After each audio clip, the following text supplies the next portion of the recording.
zanguni, mnavyoona hii ni project ambayo kusudio lake ni msikiti. Msikiti huu utabeba flat 4.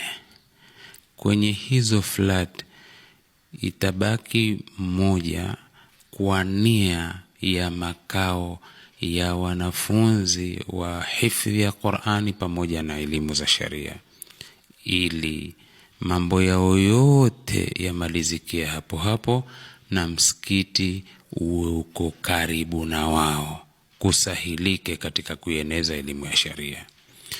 Ili nisikukoseshe kheri hii, pia wewe usinikoseshe, tusikose sote, ni tushirikiane. Tumechimba tukamaliza, na sasa waona kazi inavyoendelea kwa kukorogewa ili kusonga mbele. Ndugu zanguni, ili tuishiriki kwenye kheri kama hii, tunakuomba kwa unyenyekevu usipitwe na kheri kama hii.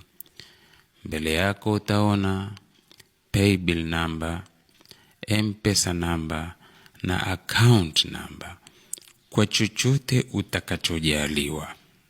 Na ukitaka ufafanuzi zaidi, utupigie kwa hizo namba unazoziona ili upate ufafanuzi zaidi, au ukiwaweza kuja kushuhudia pia kwa macho yako, itakuwa pia ni kheri kubwa sana.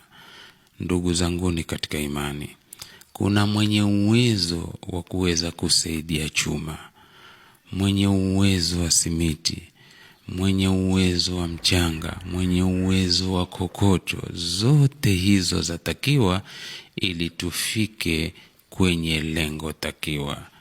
Tushikane mikono kwa ajili ya Mwenyezi Mungu, tusaidianeni kwa ajili ya Mwenyezi Mungu, na Mungu atubakishe hai tushuhudie kazi tulioifanya, lasi hivyo ibaki ni athari katika athari njema.